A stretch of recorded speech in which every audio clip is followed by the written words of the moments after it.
Hace 8 días tuvimos la oportunidad de escuchar a uno de nuestros hermanos predicando sobre el capítulo o el pasaje anterior, y él comenzó ilustrando su predicación con una película, y yo voy a seguir su ejemplo. No es que siempre sea así acá para los que nos visitan, solamente es una pequeña ilustración. Y quiero empezar planteando una pregunta. ¿Cómo penetrar en el campo enemigo para acabar con el enemigo? Y la respuesta que doy y que veo en este pasaje es mostrándose amigo. Hay una película, no es tan viejita como la que citó Andrés, aunque ya es viejita, Titanes del Pacífico. Tal vez algunos de los niños la reconocen por ahí. Bien. En Titanes del Pacífico, para los que no la han visto, hay unos robots gigantes que son creados por el hombre y que luchan contra unas criaturas que han llegado de otro planeta y que están ingresando a nuestro planeta por medio de un portal que hay en el mar. La humanidad está perdiendo esta batalla.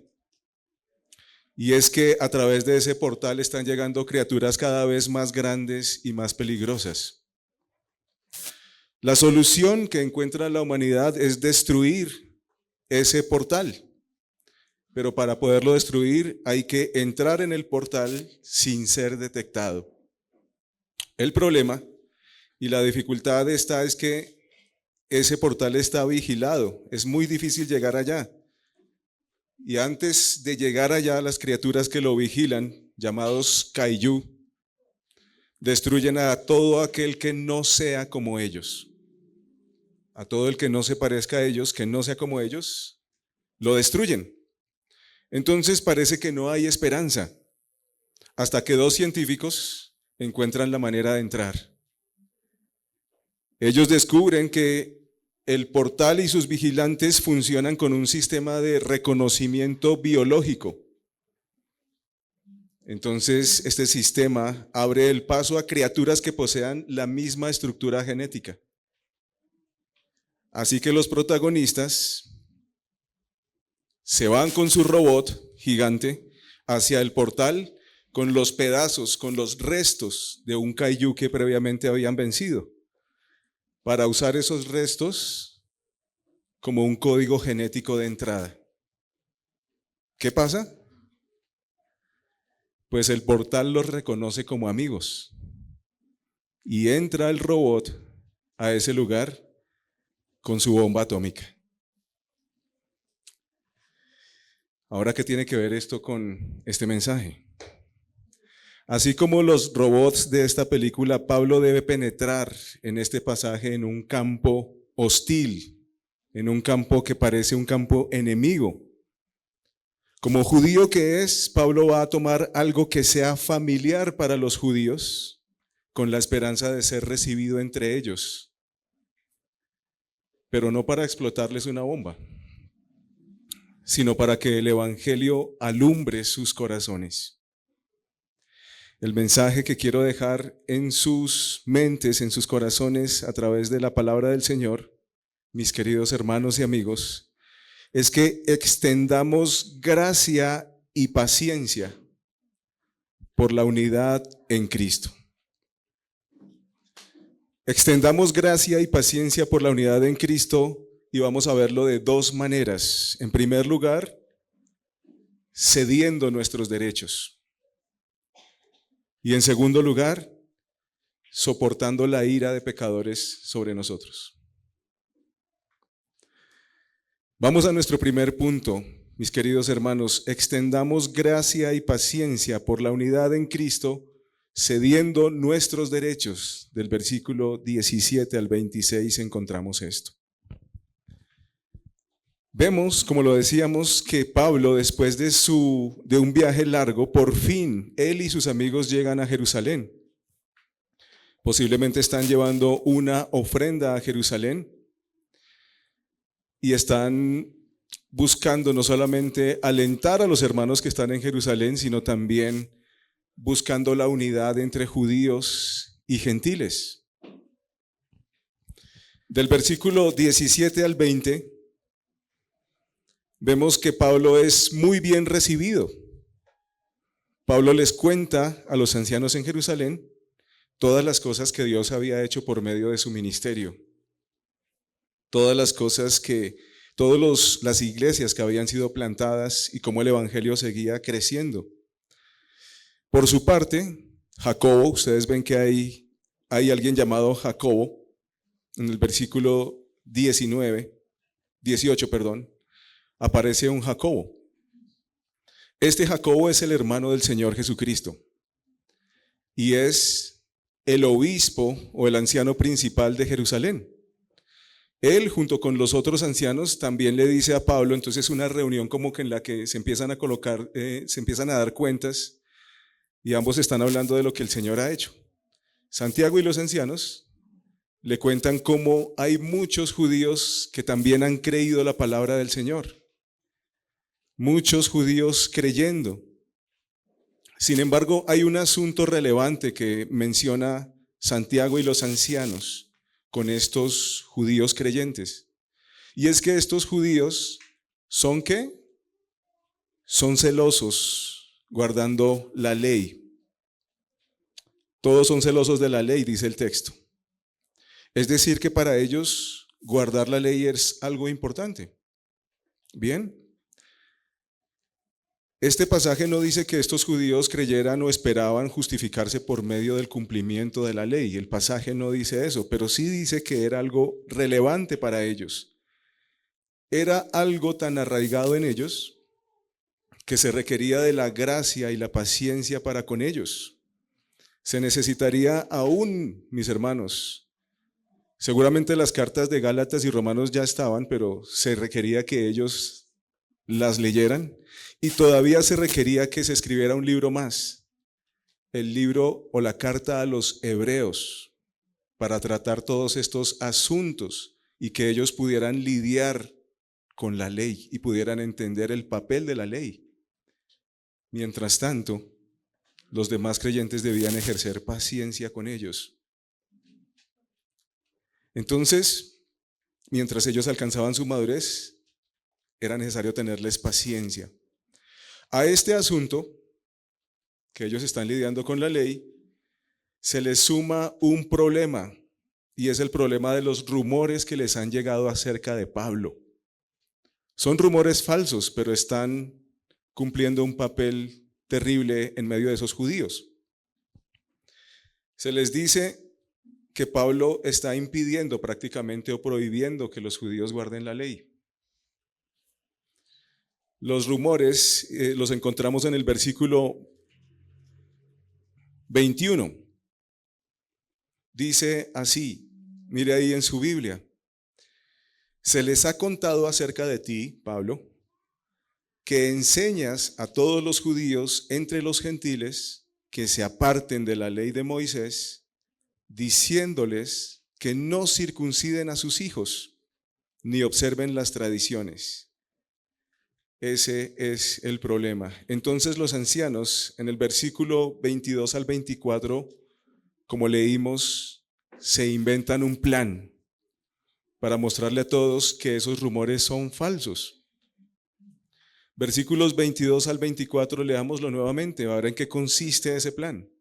Dice, por tanto, haz esto que te decimos. Tenemos 4 hombres que han hecho un voto. Tómalos y purifícate junto a ellos y paga sus gastos para que se rasuren la cabeza. Así todos sabrán que no hay nada de cierto de lo que se les ha dicho acerca de ti, sino que tú también vives ordenadamente guardando la ley. Bien, ese es el plan. Usted ve y leemos varias cosas que estos hombres están por hacer. ¿Qué quiere decir eso? 4 hombres estaban a la mitad de cumplir un voto, dice ahí, por las características de lo que estos hombres están a punto de hacer. Parece que se trata del voto de los nazareos. ¿Le suena eso? ¿Alguien conocido en la Biblia haciendo ese voto o con ese voto? Sansón, ¿cierto? Era un tiempo de consagración especial para Dios. Eso es lo que al parecer estos hombres están por cumplir. Ese compromiso se hacía para dedicarse a Dios y ese voto o compromiso incluía no comer carne, ni beber vino, no tocar cosas impuras y también no cortarse el pelo durante ese tiempo determinado. Entonces, por eso es que leemos ahí que este voto termina con rasurarse la cabeza, cortarse el cabello. Entonces, todo eso es lo que está ocurriendo, pero hay un detalle que quiero que nos fijemos, y es que al finalizar este voto o este tiempo se tenían que ofrecer unos sacrificios para su purificación. Y entre esas ofrendas que se tenían que dar por esa purificación estaba un cordero de 1 año como ofrenda por el pecado, un carnero como ofrenda de paz, una cesta de panes sin levadura, tortas de harina con aceite y una ofrenda de carne y de bebida. Lo último que tenían que hacer entonces era afeitarse el cabello, rasurarse la cabeza y quemarlo con el sacrificio. Pero ¿por qué es importante recordar esto ahorita? Es importante recordarlo para que nos demos cuenta que todos esos detalles y sobre todo estos sacrificios del final eran costosos. Ahora, no se trata de un solo hombre, son 4. Y le dicen a Pablo que pague sus gastos por la purificación de ellos. Entonces, el detalle importante acá es que no es algo barato, es algo costoso. Pero sin embargo, le piden a Pablo que cubra esos gastos. Y él estuvo dispuesto a hacerlo. La pregunta es, ¿Pablo tenía que hacer eso? ¿Eso le iba a aportar algo a la espiritualidad de Pablo? ¿O Pablo iba a ganar algo con eso? No. Más bien parecía que estaba como perdiendo, ¿cierto? Sin embargo, él está dispuesto a hacerlo y de esta manera demostraría que estaba en armonía con la ley. Ese es el plan. En el versículo 25 vemos que ellos hablan algo acerca de los gentiles. Y si usted recuerda, eso ya lo habíamos visto en el libro de Hechos. Es decir, aquí se está viendo algo que se puede hacer para conservar la armonía con los judíos. Y en el versículo 25 menciona lo que se había hecho con los gentiles. Dice que en cuanto a los gentiles que estaban en Jerusalén y que habían creído, ellos les habían enseñado que por amor y consideración a los judíos no practicaran cosas que los judíos considerarían que son ofensas propias de los gentiles, tales como comer lo sacrificado a los ídolos, comer sangre, comer carne de animales estrangulados y practicar fornicación, que claramente es un pecado. Ahora, fíjese esto, y espero que estemos notando esto. La iglesia está haciendo planes y acciones para conservar la unidad tanto de judíos como gentiles, y tal vez aquí valga la pena recordar que los gentiles son todos aquellos que no son del pueblo de Israel.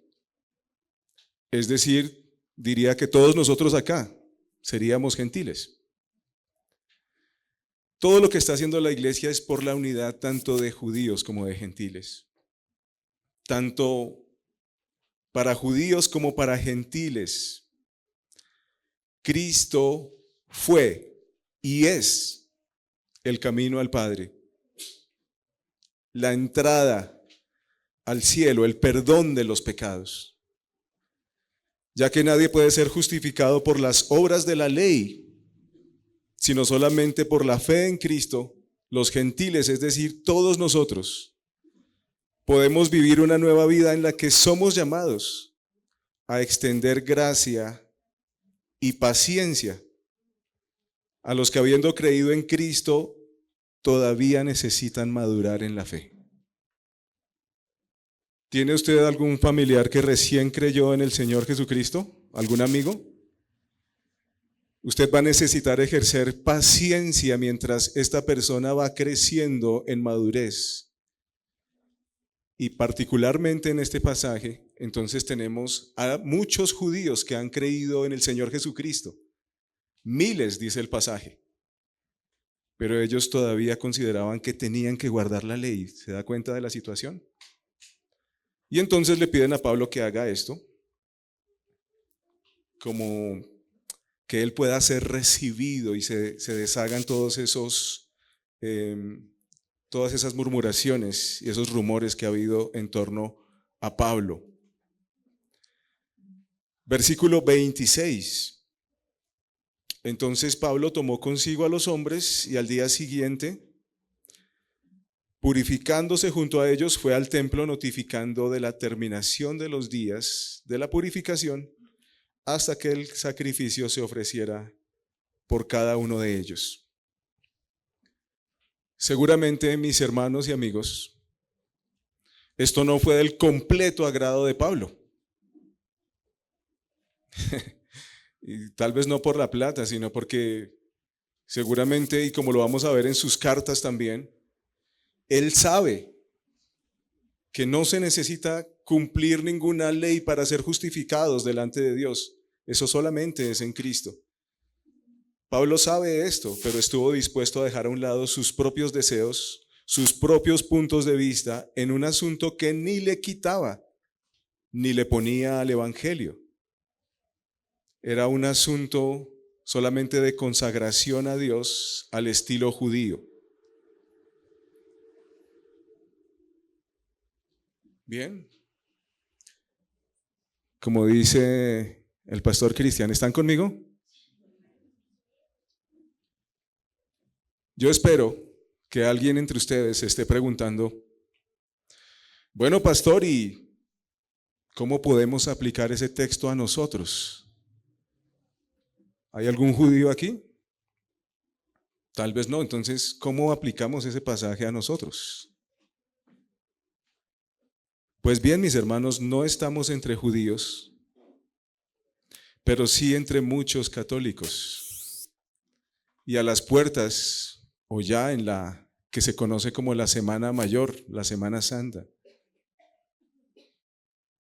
Tal vez, mis hermanos, nosotros necesitamos pensar que tal vez nos hemos alejado demasiado de ellos y que de pronto nuestros encuentros con ellos, y tal vez usted lo pueda recordar en este momento, han sido encuentros para discutir. Y tal vez cuando la primera conversación con ellos es, María no intercede por nadie, María nos salva, todas esas estatuas y todas esas cosas. Y claro, todo eso que nosotros decimos es verdad. Pero tal vez eso no está ayudando mucho a que nos acerquemos a ellos. Tal vez, según la ilustración del principio, somos como el robot tratando de entrar a ese campo enemigo, pero sin nada que lo haga ver como un amigo, sino abiertamente como un enemigo. Tal vez nos hemos alejado demasiado de ellos como si padecieran una enfermedad contagiosa. Pero ¿qué tal si cedemos un poco y buscamos acercarnos a ellos o a personas de otras creencias? Y ojo, mis queridos hermanos y amigos, que no estoy hablando de unirnos con ellos en prácticas pecaminosas, como por ejemplo adorar a María, o invocar ídolos, o prender velas, o hacer un rosario. No estoy diciendo que nos unamos a ellos en esas cosas. Tampoco hablo de unirnos con ellos, como por ejemplo a sentarnos a beber. Suele pasar, ¿no? Se acaba una misa y termina mucha gente ahí en una tienda. No estoy uniendo de que nos unamos en ese tipo de cosas. Sentarnos a beber o participar de charlas obscenas, ver u oír malas cosas o ritos vanos, como por ejemplo unirnos a una procesión. No, no estoy hablando de eso. Pero Tal vez algunos de nosotros sí hemos sido invitados, por ejemplo, a un matrimonio entre ellos, ¿cierto? Tal vez si tu conciencia no es afectada, creo que puedes entrar a un templo católico, acompañarlos cuando te invitan a un matrimonio o incluso a un bautismo o a una confirmación. Es verdad que para ellos, lo que para ellos es un sacramento, para nosotros a la luz de la Escritura, nada es. ¿Bien? Eso no es nada para nosotros. No estamos validando sus prácticas, sino buscando su amistad y la oportunidad de que podamos sembrar en ellos, no la bomba que llevaba el robot, sino el evangelio de salvación, para acabar con los enemigos. ¿Usted se ha puesto a pensar que una forma de acabar con los enemigos es que ellos se conviertan en nuestros amigos? Solamente hay una posibilidad, y es por medio de la sangre de Cristo. Así que extendamos gracia y paciencia para que ellos también conozcan a Cristo. Y no, otra vez, no solamente ellos, todas las personas a nuestro alrededor. Ellos poco van a ganar con nuestras discusiones y debates, pero sí con el Evangelio del Señor Jesucristo. ¿Qué podríamos decir de los que son nuestros hermanos? Es decir, hablemos un poco ya aquí de nosotros que estamos todos acá reunidos. Creo yo, mis hermanos, que es oportuno pensar si entre nosotros hay barreras en nuestra hermandad que estén bloqueando el crecimiento a imagen de Cristo. ¿Estamos dispuestos a ceder en comidas o bebidas, como lo leíamos al principio en Romanos 14? ¿Estamos dispuestos a ceder tal vez en tipos de música, en compartir con un hermano que celebra la Navidad y adorna, aunque yo piense que eso no se debe hacer? Esas no son cosas fundamentales, son cosas en las que podemos ceder por amor a nuestros hermanos. Aquí nos ayuda una frase que parece ser de San Agustín, que dice: en lo esencial, unidad; en lo dudoso, libertad; pero en todo, caridad o misericordia. ¿Estamos dispuestos a ceder? La gente en el mundo que está sumida en oscuridad no necesita ni va a ser muy ayudada cuando un cristiano dice: uy, esos pecadores allá. Imagínense aquí Pablo diciendo: pero si ya Cristo murió, no necesitamos guardar la ley. ¿Yo qué voy a meterme allá con ellos a hacer todos esos ritos de purificación y antes me ponen a pagar sus gastos? Pero él no hace eso. Él está dispuesto a hacer algo en lo que se puede ceder, buscando la posibilidad de que llegue el momento de que ellos vayan creciendo a imagen de Cristo y sean formados y ellos mismos puedan entender con misericordia y verdad que esas cosas no son necesarias. Querido hermano que estás casado, querida hermana que estás casada, te quiero preguntar: ¿aún continúas atrapado o atrapada en ciclos de amargura y falta de perdón? ¿Aún sigues reclamando tus derechos y defendiéndote con argumentos? No estoy diciendo que no tengas la razón en seguramente algunos pensamientos, pero tal vez el defenderlos con tanta rudeza y dureza no ha ayudado mucho.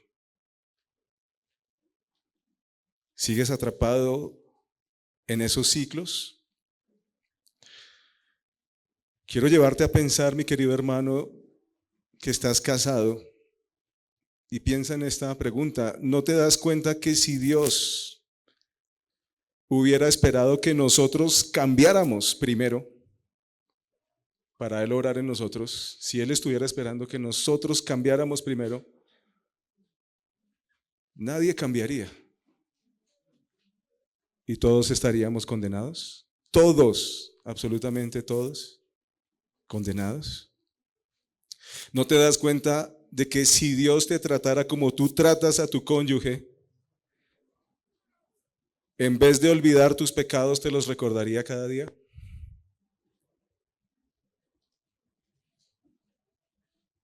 Y Dios lo podría hacer con perfecta justicia y verdad. Imagínense que sintiéramos de parte de Dios un corrientazo cuando pecamos. Estaríamos electrocutados tal vez. Pero Dios es el que dice que ha colocado nuestros pecados y los ha alejado, como el oriente está lejos del occidente, es decir, nunca se van a encontrar. Pero Dios nos trata con misericordia. Dice la Escritura que cuando aún éramos pecadores, sin nada que ofrecer más que nuestra propia maldad y nuestro pecado, Cristo murió por nosotros para perdonarnos y darnos vida con Él. Necesitamos darnos cuenta, mis hermanos, que nuestros propios caminos de autojustificación, de resaltar los errores y los pecados de nuestro cónyuge, de nuestro hermano, eso no ha resultado. Tal vez sea necesario ceder un poco, como vemos que lo está haciendo aquí Pablo. Y Pablo no está haciendo otra cosa que imitar al Señor Jesucristo. Ya lo han mencionado en esta serie de predicaciones, pero el camino que está siguiendo Pablo yendo a Jerusalén se parece mucho al Señor Jesucristo yendo a Jerusalén para pagar por nuestros pecados.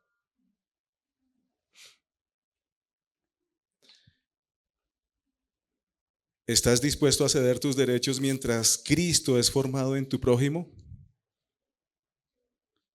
¿Qué tal si ese prójimo es tu esposa? ¿Qué tal si ese prójimo es tu esposo?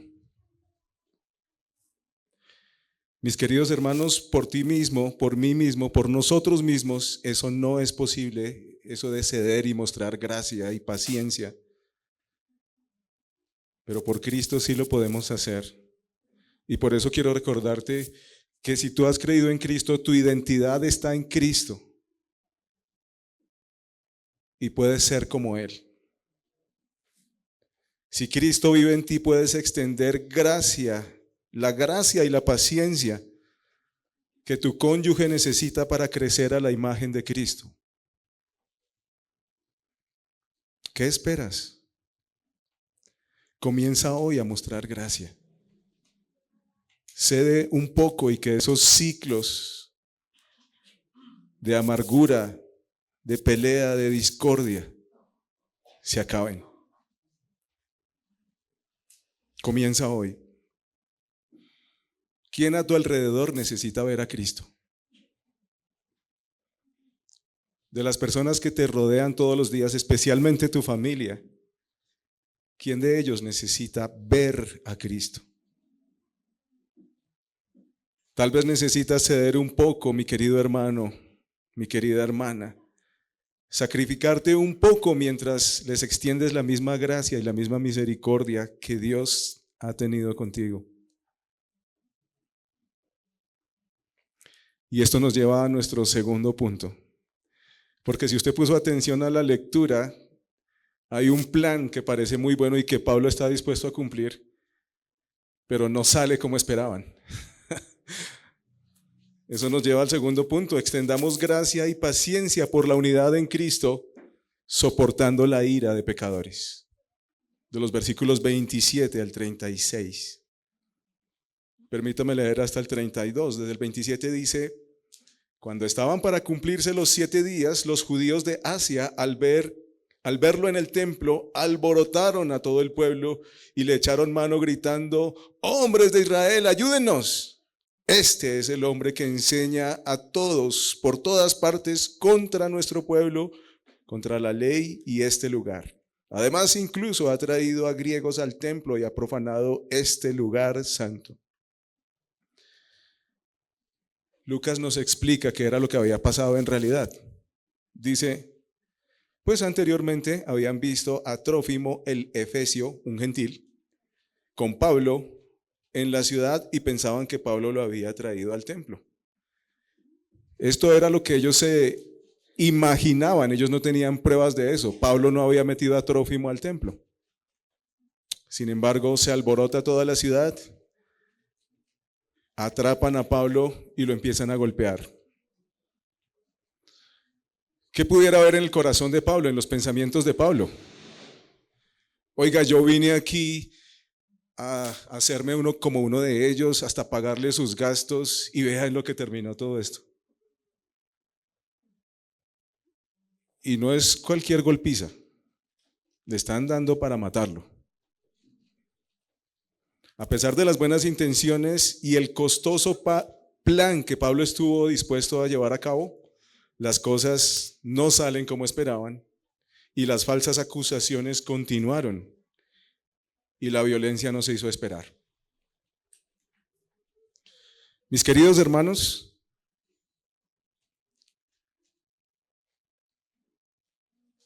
la injusticia sobre los hijos de Dios no es algo nuevo, ni tampoco debería ser una sorpresa.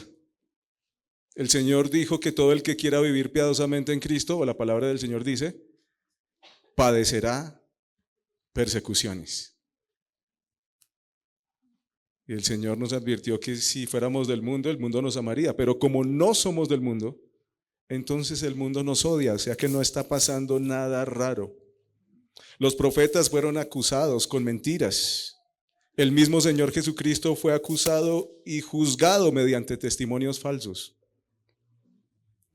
También vemos aquí entonces al apóstol Pablo que lo alcanzaron esos falsos rumores que se estaban presentando fuera de Jerusalén, pero también dentro de Jerusalén, y termina en esta condición. Así que no es cosa extraña que a lo largo de la historia Satanás haya usado esos métodos para perseguir al pueblo de Dios y las mismas armas contra la iglesia. Y no es raro que nosotros también seamos víctimas de lo mismo, que obrando justicia se nos pague con injusticia. ¿Cómo soportamos entonces la ira de los pecadores? Devolviendo bien por mal. En el versículo 32 nos muestra que a Pablo lo estaba golpeando mucha gente. Yo me imagino que tendrían que hacer fila o abrirse paso con esfuerzo entre la multitud para poderle dar una patada a Pablo. Dice que mucha gente llegó a golpear a Pablo. Y el propósito era matarlo. Y solamente pararon cuando llegó el comandante romano con su ejército. Ahí fue la única forma en que se detuvieron. Pablo entonces es arrestado. Y si usted se da cuenta, entre toda esa multitud, las acusaciones es obvio que son falsas, porque ni siquiera la gente cuando se les pregunta, ¿quién es este hombre y por qué le están pegando? ¿Qué fue lo que hizo?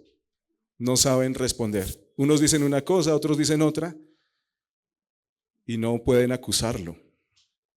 Versículo 35 al 36.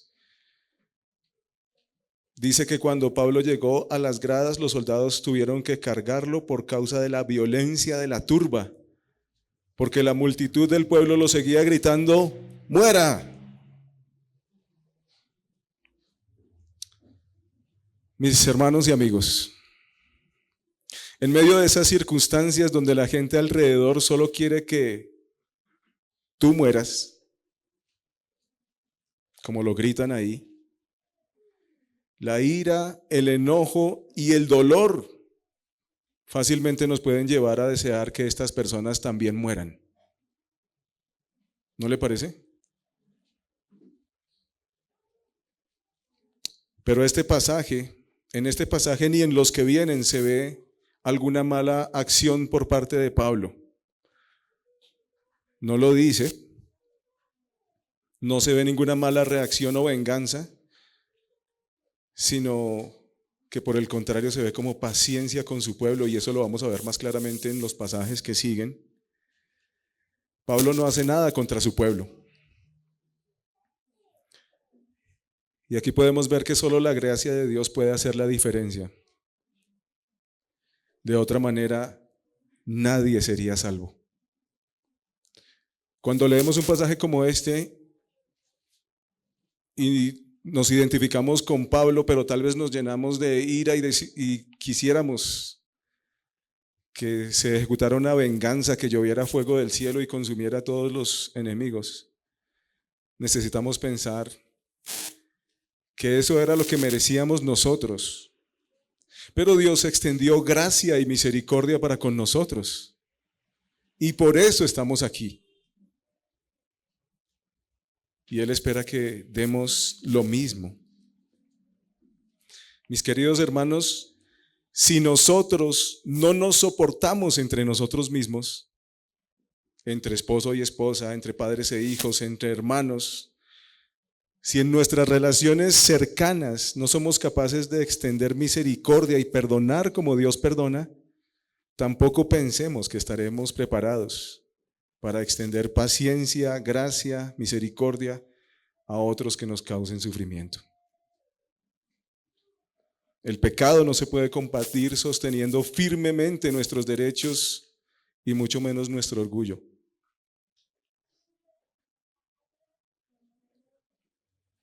La ira, la venganza no van a conseguir que cambie nadie. Eso solo traerá más pecado y más amargura.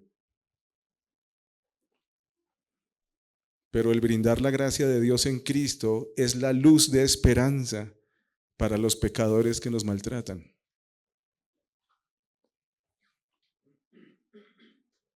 El martirio de Cristo dio a luz a los cristianos. Y el martirio de muchos cristianos ha dado a luz a más cristianos. Como lo dijera un hombre llamado Tertuliano, un escritor del siglo II, la sangre de los mártires es la semilla de cristianos. Así que si nosotros hemos de padecer por causa de Cristo para el bien de otros creyentes o para la salvación de incrédulos a nuestro alrededor, eso solamente será posible siendo semejantes a Cristo. Si tú has creído en Cristo, para ser como Cristo fuiste llamado. Primera de Pedro 2, 21 al 22 dice, porque para este propósito han sido llamados, pues también Cristo sufrió por ustedes, dejándoles ejemplo para que sigan sus pasos, el cual no cometió pecado, ni engaño alguno se halló en su boca, y quien cuando lo ultrajaban no respondía ultrajando, cuando padecía no amenazaba, sino que se encomendaba a aquel que juzga con justicia. Para este propósito fuimos llamados también nosotros. ¿Cómo soportamos la ira de pecadores? Confiando que nuestra vindicación y recompensa vienen de Dios. El Señor dijo, bienaventurados los que procuran la paz, pues ellos serán llamados hijos de Dios. Bienaventurados aquellos que han sido perseguidos por causa de la justicia, pues de ellos es el reino de los cielos. Bienaventurados serán cuando los insulten y persigan y digan todo género de mal contra ustedes falsamente por causa de mí. Regocíjense y alégrense, porque la recompensa de ustedes en los cielos es grande, porque así persiguieron a los profetas que fueron antes de ustedes. ¿Cómo cambió la situación para Pablo?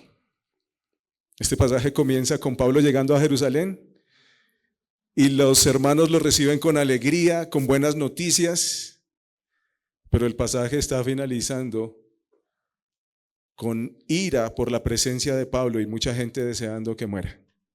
Qué cambio, ¿no? Pablo se parece a Jesús y con esto finalizo. ¿Cómo es que Pablo se parece a Jesús? Quien teniendo la oportunidad de escapar, prefiere seguir adelante a Jerusalén, aunque allá será maltratado. Se parece en que al ser perfecto, Jesús no debe cumplir la ley, pero lo hace por amor a otros, como lo leíamos en Romanos al final del versículo 8 del capítulo 15. Y quien se entregó, permitió que se apoderaran de él por la gloria de Dios. Que la respuesta, mis hermanos y amigos, que la respuesta de Pablo, iglesia, sea la nuestra. Extendamos gracia y paciencia por la unidad en Cristo, cediendo nuestros derechos, soportando la ira de pecadores. Seamos como robots que entran amistosamente en el campo enemigo. Ganemos la amistad, mostremos a las personas que nos importan realmente y que el Señor nos conceda dejar entre ellos no una bomba, sino el poderoso evangelio de salvación.